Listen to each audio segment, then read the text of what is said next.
Olá, como estão? Vamos de volta aí para continuar nosso bate-papo sobre motores, né? A disciplina de GMP chamada Teoria e Construção de Motores. Hoje nós vamos continuar falando sobre motores convencionais, alguns detalhes sobre o motor convencional que nós temos que observar, as diferentes peças, né, por assim dizer, do motor convencional que existem, né? No último encontro nós falamos sobre os tipos de motores, né, e o que vem a ser um motor convencional, basicamente, né? Hoje nós vamos falar sobre partes de motores convencionais, né? Continuando então, motor convencional. Esse aqui é um bloco de motor convencional. No bloco nós localizamos o bloco do motor convencional, por assim dizer, é onde eu encaixo todas as demais peças, né? É o alicerce do motor convencional. Nessa imagem nós podemos observar a questão dos cilindros, né? Cilindros são tubos, até quase uma redundância dizer isso, né? São tubos cilíndricos, né? Onde dentro corre os pistões subindo e descendo, certo? E assim permitindo que se crie a capacidade do pistão de ir e vir e absorver a explosão da câmara de combustão. Tá? Também é no bloco que eu fixo o cabeçote, né? É no bloco que eu fixo muitas peças, né? Muitos dispositivos, tais como gerador, né? É claro que essa foto aqui é de um motor convencional de automóvel, mas enfim, o princípio de funcionamento deles é idêntico, né? O que muda no motor de aviação, já comentamos a respeito, é a questão dos materiais utilizados e da capacidade que esse motor tem que ter de suportar diferenças de pressão em altitude e variação de temperatura em grande quantidade. Tranquilo? Tá? Esse então é o bloco motor onde eu encontro os cilindros, né? E aqui eu tenho o cabeçote, que é o que eu coloco em cima do bloco do motor, fechando, tampando os cilindros, por assim dizer, e nesse cabeçote tampando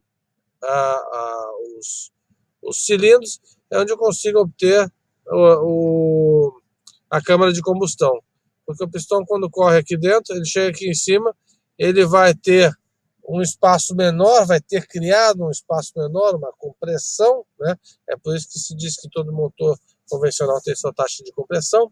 Chegando lá, ele vai ter comprimido isso, né? E vai criar condições de de provocar uma explosão, né? De absorver todo esse choque da explosão e descer o pistão para poder transferir, como nós vimos anteriormente, transferir esse choque que acontece sobre a cabeça do pistão lá para o virabrequim e vai fazer girar o eixo da hélice. Nós vemos aqui, esse é um típico cabeçote de motor convencional, que não é simplesmente eu ter balancinha, haste de acionamento, guias, molas, né? Cada peça dessas tem suas divisões, por assim dizer, né? Cada divisão com sua finalidade, de forma a criar um conjunto que suporte pancadas o tempo todo, né, durante muito tempo, sem perder as regulagens, as condições de funcionamento do projeto inicialmente impostos a essas peças. Tá? Tranquilo?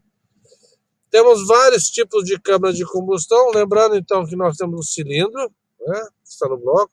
Em cima desse cilindro eu encaixo o cabeçote, né? Esse cabeçote normalmente vem com as válvulas, né, de abertura e fechamento para entrada de misturar combustível, entrada e saída de gases de escapamento, né? Sendo que, veja aqui, ó, essa parte aqui é o cilindro, onde corre o pistão, né? E essa parte de cima aqui eu considero o cabeçote. Então isso é o cabeçote aqui outro, né? Aqui outro, contendo as válvulas, né? Aqui é um exemplo de cabeçote, onde a válvula, na verdade, está inserida ao lado do cilindro, né? Mas, enfim, essa tampa chamada cabeçote, colocada sobre o cilindro, que é onde corre o pistão, acaba criando a câmara de combustão. O que é a câmara de combustão? É onde acontece a explosão, não é verdade? Mistura ar combustível entra na câmara de combustão, fecha-se ambas as válvulas, o pistão sobe, a vela acende, inflama, incinera, né? Coloca em combustão a se misturar combustível e essa explosão empurra o pistão para baixo para assim prosseguir com o ciclo Otto, que é o que faz o motor convencional funcionar. Tranquilo? Tem vários formatos. Aí a pessoa pergunta, poxa, por que usa um, usa outro, como é que funciona? Cada câmara de combustão dessa tem suas características para gerar um melhor rendimento. A câmara que podemos considerar como a mais homogênea em termos de irradiação da explosão é essa com a abóbada, certo? Arredondada, né? Mas, às vezes, por questão de espaço, entre outras coisas, né? Eu posso encontrar outros formatos, por exemplo, aqui, ó, o pistão ele varia também em altura, né? Da distância da saia até onde vai bater ocorrer a explosão, né? E nós temos, por exemplo, aqui ó, um pistão afundado, né? Esse aqui é uma saliência para dentro do pistão. Então, o pistão, a cabeça dele fica com formato de copo mesmo, tá? O que acontece? Às vezes você tem um movimento do pistão para cima, né?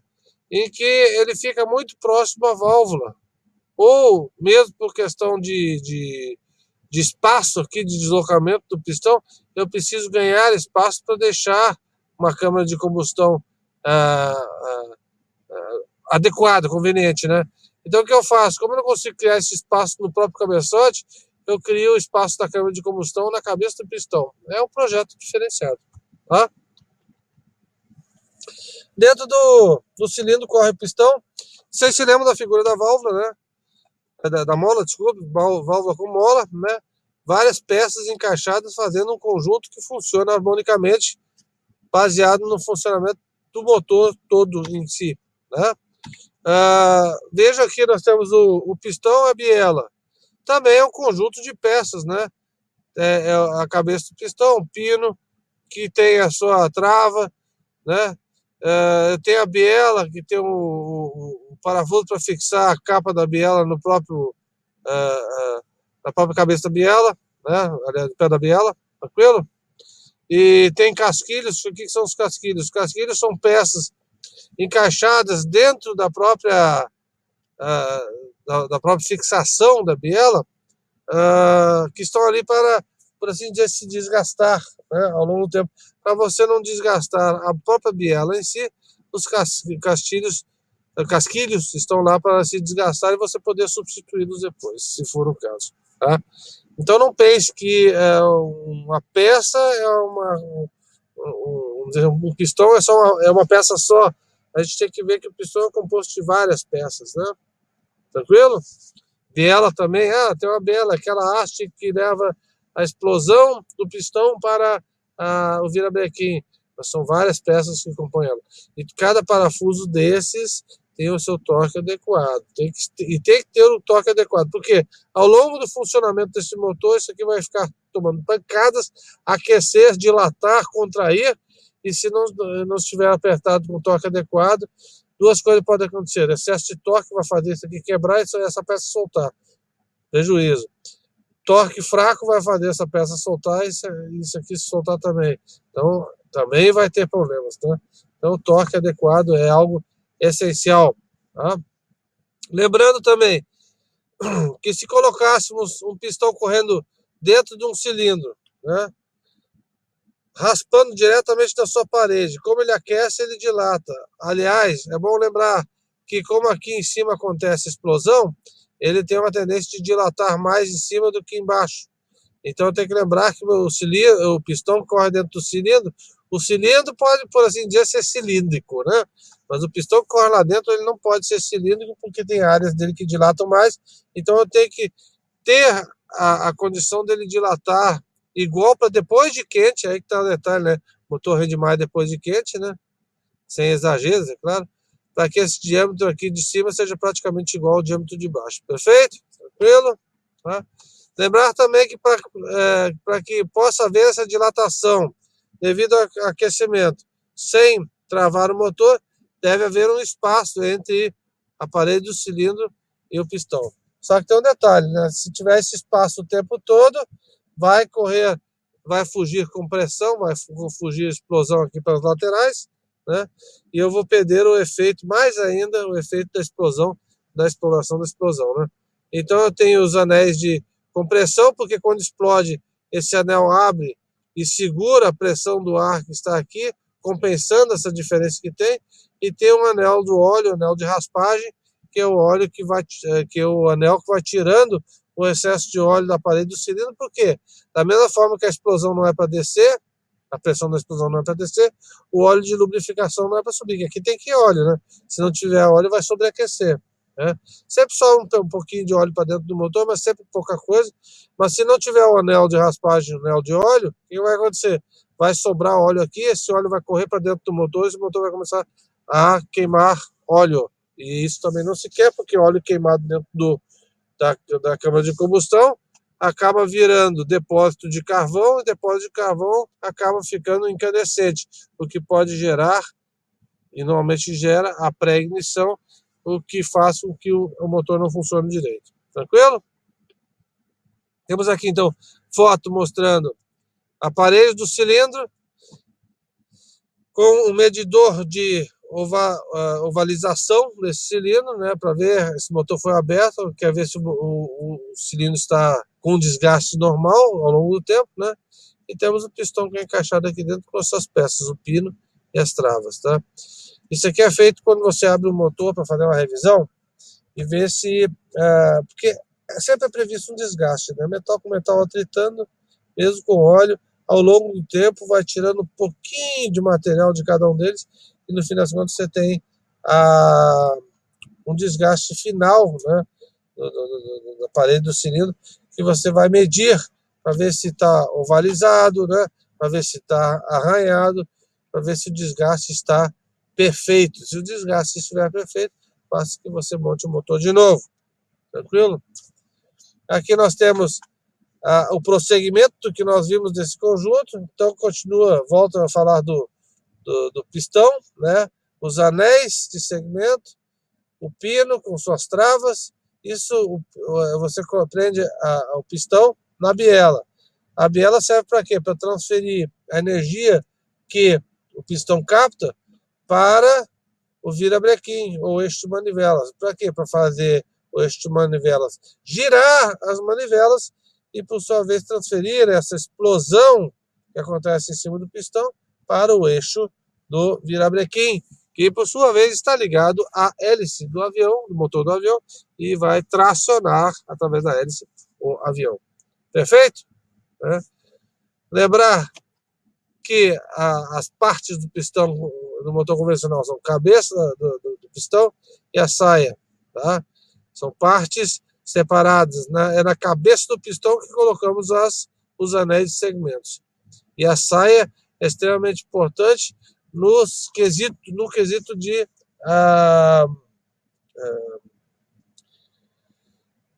dilatação, tá? Não se esqueçam que, como aqui em cima, além de aquecer, como a cabeça do pistão, além de aquecer mais, é o que sofre pancada, fica aquela história, né? Metal aquecido sofrendo pancada, ele acaba dilatando ao longo do tempo. Então eu preciso ter essa parte de cima mais fria quando o motor começa a funcionar, e por conseguinte o motor frio não vai ter o mesmo rendimento que o motor quente. Então tem que aquecer o motor direitinho. Isso vale para qualquer motor convencional, inclusive do automóvel. Tem que aquecer ele direitinho antes de pedir para ele dar o máximo de si, tá? Veja aqui o pistão, os tipos de pistão: cabeça côncava, né, cabeça convexa, cabeça plana ou irregular, tudo dependendo da câmara de combustão que eu estou usando. Perfeito? Tem vários tipos de cabeça, cada um com o seu resultado. Não quer dizer que um desses tipos de pistão ou de câmara de combustão seja o perfeito. é que cada um tem seu resultado de rendimento, e através da exploração do resultado de cada um deles é que eu consigo conceber qual é o motor que eu quero utilizar, como, em que situação, para que vai servir, né, o meu avião. Tranquilo? Aqui nós temos uma visualização dos pinos. Vocês olham assim, poxa, mas olha só a cabeça e a saia desse pistão aqui. Ele é muito achatadinho, né? Ele tem menos massa, né? Tem. Cada pistão também tem o seu desenho de forma a proporcionar o funcionamento que eu espero. Esse aqui é um motor normalmente de biela curta, né? Então anda pouco esse pistão dentro do cilindro, né? Então eu preciso ocupar menos espaço entre a saia e a cabeça para que possa funcionar direito, né? Por ter menos saia, ele tem menos inércia, ele não é tão equilibrado. Então tem uma série de fatores que eu levo em consideração na hora de montar um motor, tá? Tá aqui mais uma vez a figura do pistão, tá? E vocês podem ver esse desenho aqui lá da esquerda, aqui, falando do pino do pistão, é perfeito, perfeito, né? Você vê a pancada que ele sofre na cabeça, ele transfere para o pino e o pino transfere para a biela.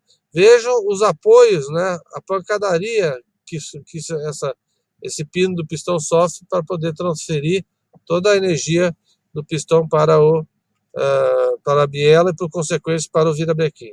Tá? Da mesma forma que nós vimos ali no cilindro antes, né?